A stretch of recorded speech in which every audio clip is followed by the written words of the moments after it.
24 दिसंबर को एक 8 साल की बच्ची अपने घर से रात के समय दुकान पे जाती है, जो दुकान पास में ही थी, मॉस्किटो कॉइल लाने के लिए। वो दुकान जाती है लेकिन वो वापस नहीं आती।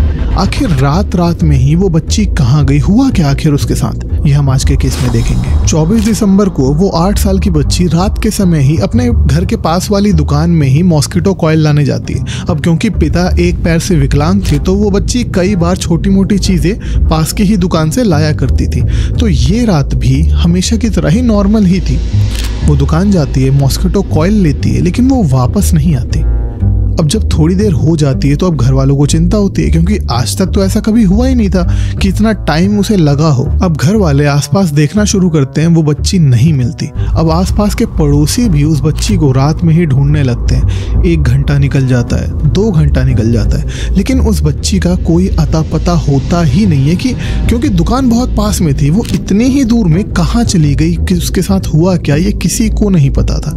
अब रात में काफी ढूंढने के बाद भी जब उस बच्ची का कोई पता नहीं चलता तो वो लोग पुलिस में जाके रिपोर्ट लिखवाते हैं। अब पुलिस वाले भी वो सब रिपोर्ट लिखते हैं, अपनी जांच पड़ताल शुरू करते हैं। इतने में ही सुबह हो जाती है और वो सुबह तक वो बच्ची नहीं मिलती।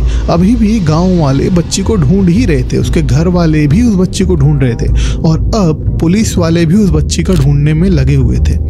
तभी गांव में एक खबर आती है कि जो गांव का जो प्राइमरी स्कूल है उसकी बाउंड्री के पास एक बोरी मिली है। जो बच्चे खेल रहे थे वहां पे आसपास, उनको एक बोरी दिखी, जिस बोरी में से 2 पैर बाहर निकल रहे हैं। अभी ये सुनते ही फटाफट पुलिस वाले, गांव वाले, सब लोग वहां पर जाते हैं। अब जब पुलिस वाले वहां पहुंचते हैं तो वो देखते हैं कि बोरी में से बच्ची के दोनों पैर बाहर निकल रहे हैं, पैर बाहर दिख रहे हैं। अब पहली नज़र में ही देखने से ये पता चल रहा था कि उस बच्ची के साथ दुष्कर्म की कोशिश करी गई थी, क्योंकि जो कपड़े थे वो थोड़े से निकले हुए थे, पैर थोड़े बाहर थे और जो चोट थी वो सर पे लगी हुई थी, जैसे किसी ने उसका सर कुचल के फोड़ा हो या किसी पत्थर से मारा हो उसके सर पे। तो ये एक बार देखने से पता चल रहा था। अब पुलिस वाले उस बच्ची की बॉडी को पोस्टमार्टम के लिए भेजते हैं और वो आसपास के लोगों से पूछताछ करना शुरू करते हैं कि आखिरी बार किसी ने भी देखा था क्या। तब पता चलता है उनको कि बच्ची दुकान तक तो पहुंची थी, लेकिन वो जब वापस आ रही थी तो घर नहीं पहुंची। अब वो आसपास के जितने भी लोग, जितने भी सीसीटीवी कैमरा पुलिस वालों को मिलते हैं, वो सारे सीसीटीवी कैमरा देखना शुरू करते हैं। पुलिस वालों को ज़्यादा टाइम नहीं लगता, उनको एक कैमरा मिल जाता है, एक फुटेज मिल जाती है जिसमें बच्ची दुकान की तरफ जा रही है। अब पुलिस वालों के पास जितनी भी सीसीटीवी कैमरा की फुटेजेस थी वो फटाफट उसको देखना शुरू करते हैं। तो अब पुलिस वालों को वो फुटेज मिलती है जिसमें एक आदमी उस बच्ची को अपने घर के अंदर लेकर जाता है और करीब 6 मिनट बाद वो अकेले बाहर आता है और उसके हाथ में एक बोरी होती है, वो बोरी को लेके जा रहा होता है। अब पुलिस को ये पता चल गया था कि ये किसने किया और वो भागा हुआ था, इरशाद अपने घर से भाग चुका था। पुलिस वाले उसका पता लगाते हैं और उसकी लोकेशन वाराणसी के ही रामपुर इलाके में मिलती है।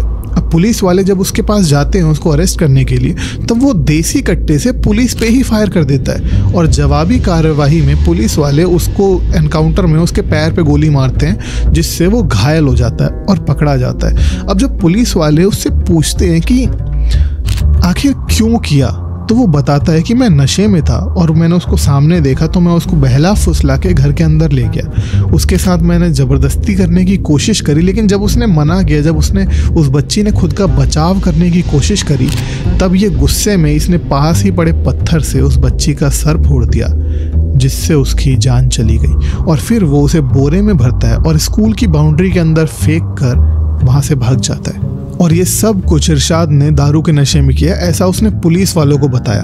अब इरशाद को तो जो भी सज़ा मिले वो कम ही है, लेकिन एक 8 साल की बच्ची की जान चली गई खुद को बचाते हुए।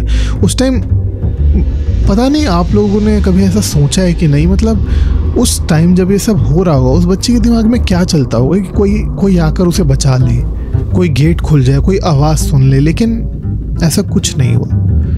6 मिनट के अंदर अंदर ही वो उस बच्ची को घर के अंदर लेकर गया, उसका मर्डर करा, उसको बोरी में भरा और उसको स्कूल की ही बाउंड्री के अंदर फेंक कर चला गया। इस केस में अभी तक इतनी ही अपडेट अवेलेबल है, ये केस अभी चल रहा है। इसमें कोई भी अपडेट आएगी तो मैं आपको ज़रूर इन्फॉर्म करूँगा।